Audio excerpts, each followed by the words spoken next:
ginnaaw bu ñu sant yàlla subhaanahu wa taala julli ci sang bu tedd bi Seydina Muhammad sallallahu alayhi wa sallam maa ngi santaat bu baax suñu borom ci résultat yi ñu jot tey te conseil constitutionnel di kuréel gi ko war a joxe ko muy wane njeexitali élection bi ñu defoon le 24 février 2019 muy élection président de la république suñu borom ci mbaaxam def na ba yàlla may na ma ci ndam ci wàllu résultat yi conseil bi confirmé na ko kon coalition Benno Bokk Yaakaar candidat moo gagné élection yi ñu siy sant bu baax suñu borom di sant nag sénégalais yi d'abord ci seen taxawaay ndax wane nañu ne gëm nañu seen système démocratique gëm nañu ne seen woote du nax saay te ñépp ñiy teewee élection bi moo xam observateurs yi ci biir réew mi yàlla xam na ne ñu bare lañu woon on parle de plus de 5000 observateurs juróomi junni ñépp xam nañu ne ci wàllu leeraayu élection ak jaar yoon élection bi jaar na fi mu waroon jaar yépp organisation bu mucc ayib la woon amul benn gàllankoor ak benn tolof-tolof loolu moo waral ma ne sénégalais itam seen taxawaay gis nañ ko ndax téeméer boo jël si ñu bind woon juróom benn fukk ak lu topp jóg nañu keroog dem wote ji ci jàmm ak salaam loolu nag dafa taaral suñu démocratie taaral taxawaayu Sénégal ci Afrique ak ci àdduna bi kon sénégalais lay njëkk a sant ñoom lay njëkk a gërëm bu leel weesoo ma gërëm nag ñi nga xam ne tam taxawal nañ ma wooteel nañu ma muy d'abord coalition bi bokkoon langue ànd ak man ñu tuddee ko coalition Benno Bokk Yaakaar yàlla def 2012 ba tey ñu ngi ànd ak man ci liggéey bi ak lu ëpp Benno Bokk Yaakaar coalition majorité présidentielle mooy leader yeneen yi ñëw bokkaat ak ñun ànd ci élection yi ñu dëgmaloon muy élection 24 février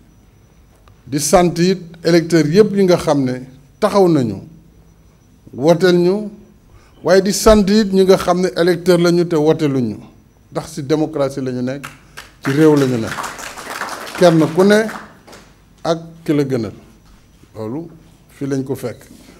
te it dinañ jàpp ne ñoom ñooñu bañ a bokk wooteel ma wooteel yeneen i candidat ni nga xam ne noonu la démocratie di doxee na leen leer ne it danaa def jàngat ci vote bi ñu def lan moo waral loolu wala boog lan la ñu meree président wala lan la président war a def lu mu defuloon ñu taataan xalaat yooyu yëpp moo tax ma ne sama taxawaay tey en tant que njiitu réew mi ci kàttanu suñu borom ak bëgg-bëggu askan wi sama taxawaay mooy tàllalaat loxo nag Sénégal yëpp muy opposition bi muy force vive muy société civile ci loolu tàllal naa sax loxo ñaar ñi ma jiitu woon te nekk fi muy président Abdou Diouf ak président Abdoulaye Wade ngir ñoom it ñu indi seen xalaat ndax yoroon nañu réew mi ay diir am nañu expérience am nañu xalaat xëy na bu ñu toogee waxtaan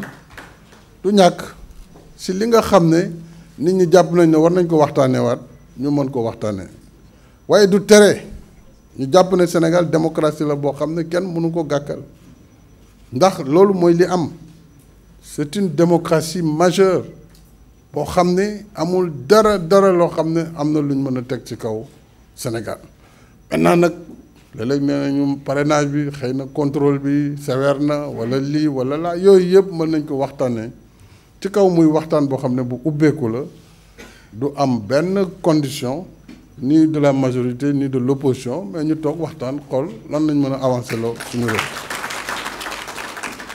su loolu weesoo it ma sant nag ñi nga xam ne ñoom laa dënkoon en tant que président de la République muy gouvernement bi organisation élection ba mu tàmbee ci ministre de l'Intérieur def na liggéey bu rafet ndax yombuloon te ñëpp a ngi ko doon xaar si roq bi ba xam ndax tolof dana am waaye nag comme amul ñu ndokkeel ko félicité ko ci loolu ak ñëpp ñi nekk ci circuit bi muy direction générale élection muy administration territoriale surtout administration territoriale muy gouverneur yi préfet ak sous-préfet yi te Sénégal suñu système électoral dégg naa en tout cas ñu bare ñu jàpp ne ci Afrique ak feneen xëy na système bi ñu bëri mën nañ ko copier ndax système bu élaboré la acteurs politiques yi ñu ngi ci muy parti coalition yi mais surtout kuréel gi saytu leeraayu élection muy Sénat mu ngi fépp ci processus bi depuis inscription sur les listes électorales distribution des cartes bureau de vote yi retrait des cartes ba ci dépouillement ci commission départementale bureau de vote d'abord par bureau de vote fukki junni bureau de vote ak lu topp yi am yëpp am nañ fa seen représentant donc loolu dafa nekk système bu am solo te it lépp luy saytu résultat yi justice moo ko yor tribunal donc muy commission départementale délégué cour d'appel ñoo fa ne muy commission nationale muy conseil constitutionnel bi nga xam ne nag mooy jël décision bi mujj donc loolu lu taaral démocratie Sénégal waaye démocratie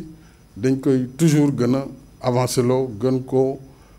defaraat moo tax mën nañu waxtaanaat toujours pour gën a jëmale démocratie bi ci kanam jàpp naa ne man sama bopp am na lu ñu war a mën a améliorer ne serait-ce que wàllu joxe résultat bi may féliciter presse bi parce que depuis élection yu yàgg-yàgg grâce ak résultats yi ñuy joxe instantanément ci bureau de vote yi mais kenn amatul benn jafe-jafe ci xam lu xew xanaa bañ ko nangu donc loolu nag dafa nekk un élément de transparence bu am solo boo xam ne presse bi tam joué nañ rôle bi ñu njukkalee leen ko ndax si saa si fu 18h jotee ñëpp daañu déglu y compris candidats yi seen bopp y compris administration bi parce que presse bi moo leen gën a gaaw ci résultat donc loolu tam lu am solo la jàpp na waaye nag ci diggante xam résultat bi ak bañ koy wax dana des ay ñaari fan ñetti fan xëy na loolu tam mën nañ ko améliorer donc war nañ mën waxtaan ci wàllu système électoral wala système politique xool mbirum opposition statut chef de l'opposition xool yooyu yëpp mën nañ ko waxtaanee joxe woon naa ci déjà sama xalaat d'accord woon naa ci ndax constitution bi nga xam ne mooy référendum bi lañ ko defee ci laa ko dugaloon ñu wote ko donc man bañu ma loolu kon loolu yëpp nag lu ñu war a mën a waxtaanee la ci dal maintenant que élection yi jàll na war nañ mën waxtaan aussi ci lépp luy koom-koomu réew mi ak ressource réew mi amuñu ci benn